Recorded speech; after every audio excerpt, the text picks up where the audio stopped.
அதிகாரி நிரூபணம். ஸ்லோகம் 14. பயன் கைகூடுதல் முக்கியமாக தகுந்த அதிகாரியை வேண்டுகிறது. இடம் காலம் முதலிய உபாயங்கள் இதில் கூடியிருந்து உதவுபவை. இதனை இதனால் இவன் முடிக்கும் என்று ஆய்ந்து அதனை அவன்கண் விடல். குறள் 517. ஒரு செயலை திறம்பட செய்து முடிக்கும் ஆற்றலும் அறிவும் உடையவன் அதற்கு அதிகாரி. ஸ்லோகம் 15. ஆகையால் ஆன்மாவின் உண்மையைப் பற்றி அறிய விரும்புபவனுக்கு செய்யத்தக்கது ஆராய்ச்சி.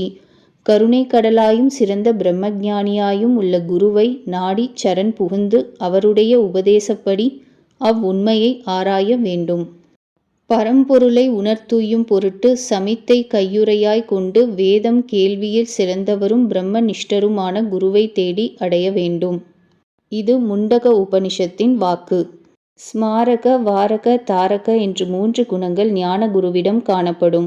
அவர் சத்தியத்தை இடைவிடாது ஸ்மரிப்பவர், அதற்கு விரோதமானதை விலக்குபவர், அதில் தானும் நிலை பெற்று பிறரையும் நிலை பெறச் செய்பவர். ஸ்லோகம் 16. சிறந்த புத்திமான் ஞான கலைகளை கற்றவன், ஞான சாஸ்திரங்களின் கருத்தை ஊகித்தறியவும் எதிர்வாதங்களை மறுக்கவும் திறமையுள்ளவன் என்றிங்கனம் கூறப்பட்டுள்ள இலக்கணங்கள் பொருந்தியவனான மனிதனே ஆத்ம வித்தைக்கு தகுதியுடையவன். ஸ்லோகம் 17.